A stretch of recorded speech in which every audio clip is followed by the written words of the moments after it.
Vivemos em um mundo onde a onda de terror e desastres tentam roubar a nossa paz, onde o mal sempre está tentando prevalecer. Mas vemos pela palavra de Deus desde o Antigo Testamento que o cuidado de Deus para com aqueles que o temem e o buscam é muito real e permanente. Fique atento a mais um programa Encontro com a Palavra. Aqui apresentamos a palavra de Deus como resposta a todas as mais difíceis questões da vida. Agora com você, Pastor Edson Bruno.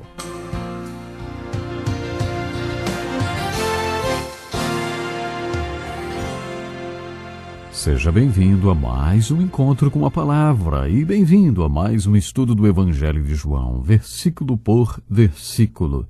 Já chegamos ao capítulo 6 do Evangelho de João. No último programa comentamos sobre o milagre da multiplicação dos 5 pães e dos 2 peixinhos que alimentou 5.000 homens e as suas famílias. Você deve estar lembrado que eu citei o autor Robert Glover, que disse que este milagre foi também uma parábola da visão missionária de Jesus Cristo. Segundo ele, este milagre é uma parábola da estratégia missionária de Jesus, que ilustra a estratégia que Jesus usa para a implementação da sua visão para o mundo. Jesus tinha um tipo de pão para dar para todo mundo. Veremos isto ainda neste capítulo, quando Jesus afirmou que é o pão da vida. Jesus usou as necessidades básicas do ser humano para ilustrar o seu evangelho e a vida eterna que ele traz quando cremos ou lhe damos a resposta devida. Jesus afirma no Evangelho de João que se estamos com sede, conforme ele disse à mulher samaritana, e bebermos da água que ele der, nunca mais teremos sede. Ao contrário, a água que ele der se tornará uma fonte de água a jorrar para a vida eterna. É assim que o capítulo 4 ilustra o novo nascimento e a vida eterna. O capítulo 6 fala de outra necessidade básica do ser humano, a fome. Jesus aqui diz: é meu Pai quem lhes dá o verdadeiro pão do céu. Eu sou o pão da vida. Aquele que vem a mim nunca terá fome. Existe uma sede em cada um de nós que só pode ser saciada pelo Espírito Santo, pelo novo nascimento e pela vida do Cristo vivo, a água viva habitando em nós. Existe uma fome em cada um de nós e não pode ser satisfeita, exceto por Cristo Jesus, o Cristo que viveu na terra e que vive hoje. Essencialmente, esta é a lição que este milagre nos ensina. Jesus deixa claro que veio a este mundo para saciar a sede e matar a fome do ser humano. O que Jesus é e o que ele pode fazer para trazer qualidade de vida para o povo de Deus estão ilustrados através da fome, da sede, da água e do pão, citados neste capítulo. Ao tocar o pão e o peixe, Jesus os multiplicou e os passou através das mãos dos discípulos para as mãos das famílias famintas, mostrando que quer satisfazer as necessidades básicas do mundo. Foi isso que Jesus mostrou com este milagre. Nesse episódio, o mundo foi representado por aquela multidão. A estratégia de Jesus é acabar com a fome e a sede dos homens através dos seus discípulos. É claro que, conforme já comentamos, Jesus poderia ter feito isto do jeito que quisesse, mas ele escolheu fazer através dos discípulos. Eu acho isso fascinante. Temos uma dica do que estou falando no versículo 3 do capítulo 6 de João. Este versículo mostra como Jesus foi estratégico. A multidão o seguiu e viu que ele tinha feito os doentes ficarem curados, os doentes sarados. Aí estava a estratégia de Jesus. Ele foi para a montanha e sentou-se com seus discípulos. Será que isto faz algum sentido para você? Hoje estamos diante de um mundo cheio de gente com todos os tipos de problemas e Jesus está curando e ministrando para todo mundo. Ele está salvando no sentido completo da palavra. Neste episódio, quando a multidão ficou intensa, Jesus foi muito estratégico. Ele subiu ao alto da montanha e sentou-se com seus discípulos. A intenção de Jesus ao escrever esse evangelho não foi dissertar sobre os detalhes desse evento. Marcos foi mais detalhista no seu evangelho. Marcos contou que multidões de todas as partes do mundo iam até Jesus e fala sobre os tipos de problemas que eles tinham. Marcos conta que Jesus foi para o alto da montanha e convidou os discípulos para o acompanharem. Aliás, os dois autores se referem à montanha porque a conheciam muito bem. Ouça com atenção os versículos 13 e 14 do capítulo 3 de Marcos. Diz assim: Jesus subiu a um monte e chamou a si aqueles que quis, os quais vieram para junto dele. Escolheu 12, designando os apóstolos para que estivessem com ele, os enviasse a pregar. A seguir, Marcos cita os nomes dos discípulos comissionados por Jesus que foram enviados a pregar. Vamos voltar um pouco ao Evangelho de Mateus. Mateus também foi mais detalhista para contar este episódio da vida e ministério de Jesus. Assim como Marcos, Mateus conta de onde veio todo o povo e detalha os tipos de problemas que enfrentavam, que foram ministrados por Jesus. Foi Mateus quem contou que Jesus, ao levantar os olhos e ver a multidão, sentiu grande compaixão e subiu para o alto da montanha, esperou pelos discípulos que havia convidado e passou a ensinar-lhes. Isto está registrado nos capítulos 5, 6 e 7 de Mateus, no chamado Sermão da Montanha. Gosto de me referir a este acontecimento como o primeiro retiro espiritual, porque foi exatamente isto que ocorreu ali. Jesus começou seu ministério com um retiro. Os capítulos 13 a 16 de João mostram que Jesus também concluiu seu ministério com outro retiro. No retiro dos capítulos 5, 6 e 7 de Mateus, lemos sobre o Sermão da Montanha, mas na realidade não foi um sermão, foi um ensino. Ele os ensinou as bem-aventuranças, ele os ensinou as disciplinas espirituais, ele os ensinou sobre relacionamentos, ele os ensinou sobre valores, ele os ensinou tanta coisa especial.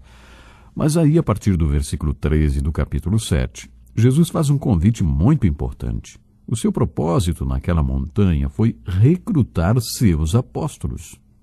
Esta mensagem de Mateus, capítulos 5, 6 e 7, é sem dúvida muito importante.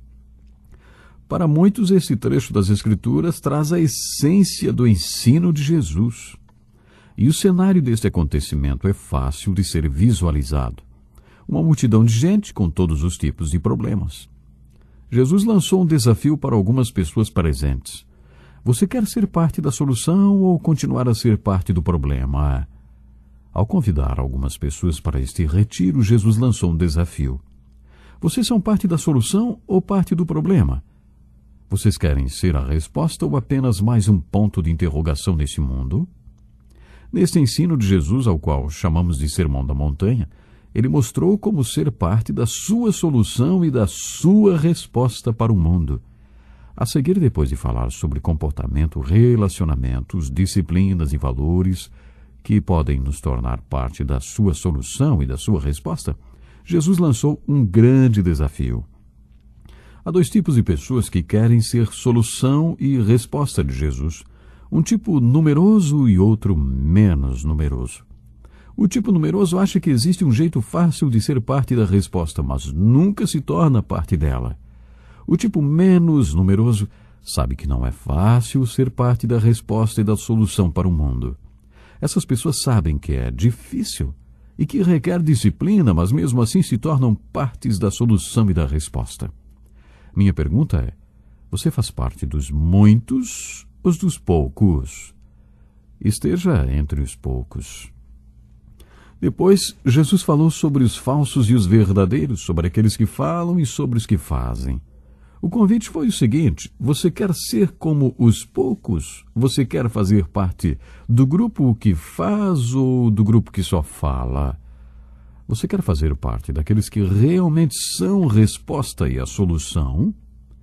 A minha impressão é que quando Jesus acabou de fazer esse convite, apenas 12 pessoas o aceitaram. Ele os comissionou para que ficassem com ele e os enviou como seus apóstolos. Se você vê a multiplicação dos pães e dos peixinhos que alimentou uma multidão como mais do que um grande milagre, então concorda com Robert Glover, que diz que este milagre foi uma parábola da visão missionária de Jesus. Jesus estava sempre tentando recrutar discípulos para os posicionar estrategicamente entre ele e o mundo e suas necessidades, e assim a fome seria satisfeita e a sede saciada através dos discípulos. É claro que Jesus é a fonte da provisão, tudo vem dele, mas ele passa esta provisão, esta solução, esta resposta, a salvação para o mundo, através da agência dos seus discípulos. Este esquema de trabalho de Jesus é empolgante.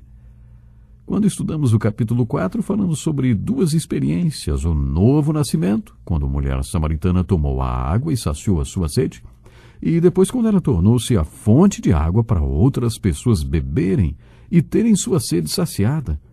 Comentamos com você que estas duas experiências da vida, nascer de novo e se tornar um instrumento através do qual outros nasçam de novo, são as duas experiências mais importantes da nossa vida.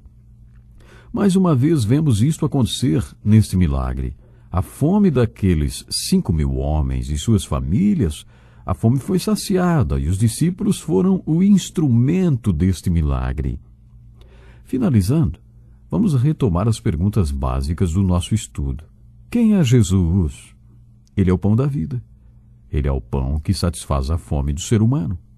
O que é fé? Fé é comer.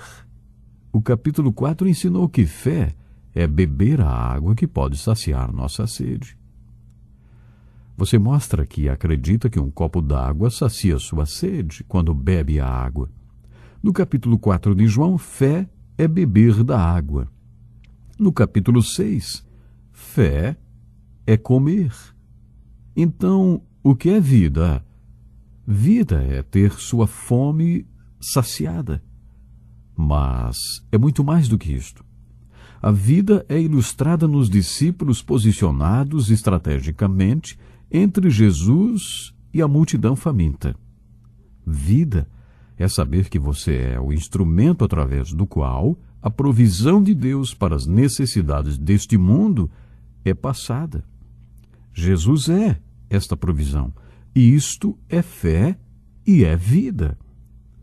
Meu desejo é que Deus possa abençoar você de uma forma poderosa. Sabe, o Senhor tem muito para nos ensinar através da sua palavra.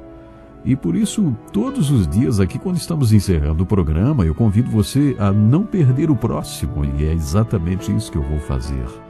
Tem muito mais. Vamos continuar aprendendo da palavra de Deus e assim vamos viver dentro dos padrões do Senhor Jesus. E vamos produzir muitos frutos para Ele. E isso será uma bênção. Então espero você para o próximo programa. Até lá. Deus lhe abençoe.